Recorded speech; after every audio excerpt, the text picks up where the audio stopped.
Hello guys! Welcome back to my YouTube channel. Your Filipina Engineer is back. Medyo nakakapanibagong mag-vlog guys. Kamusta na po kayo? Nakakamiss kayo. Salamat po pala sa mga nag-comments po sa recent YouTube shorts ko. Sobrang na-appreciate ko po kayo. Salamat po dahil kapag nawala po ako, may nakakamiss po sa akin, may naghahanap po sa akin, may nagtatanong kung kamusta na po ako or bakit ang tagal kong di nagparamdam. Maraming salamat po. Sobrang na-appreciate ko po yung messages nyo.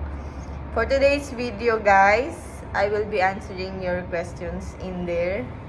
And yeah, I will share with you some of my happenings in my life last year up to this date. So, let's start!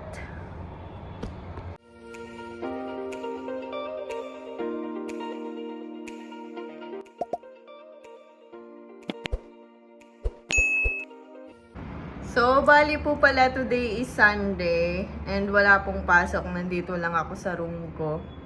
So, sa mga nagtatanong po kung nasa Africa na po ba ako ulit. Yes po, nasa African continent na po ako ulit. Pero wala na po tayo sa Gambia. Nasa Sierra Leone na po tayo. Kalapit po ng Gambia. But, yeah, I would say that Gambia will always be a nostalgic place for me. Sobrang sentimental po ang Gambia para sa akin. Not only about the place itself, the people, and also my experiences there. Second po, may nagtatanong kung nasa na daw po yung mga bata. Nasa Gambia pa rin po sila. And yeah, I will see po kung dito po sa Sierra Leone magawa ko pa rin po yung cooking video. If not po, I will just share with you the glimpse of my life here because I have some transition in my life. And then, last year po umuwi ako ng Pinas, di ba? And I came home around June. Napaaga po siya kasi una, dahil sa homesickness. Second is that nagkaroon po kami ng konting dispute ni Binta. Kaya, ang nangyari po ay umuwi na lang po ako. Kasi parang it's unsafe na for me to stay there also. Tapos po, last year din po, some of you might know that yeah, I already got married. Honestly po, I don't want to share too much about my private life. That's why hindi nyo po nakikita na may jowa ako or what. Di ko po sinasabi sa inyo. Pero I got married po last year and yeah, happily married.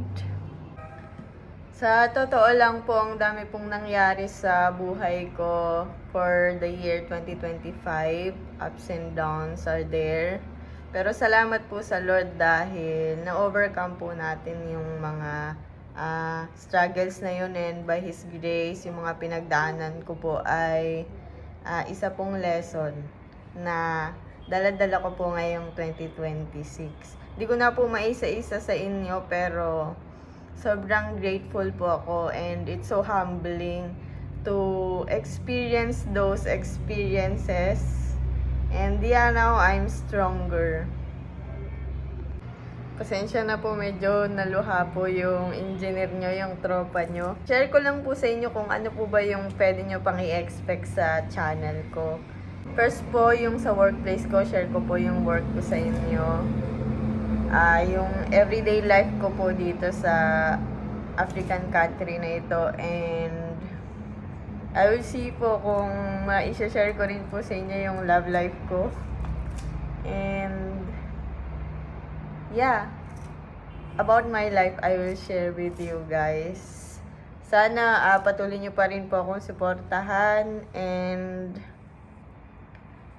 yeah, dalangin ko po na manalo po tayong lahat sa buhay.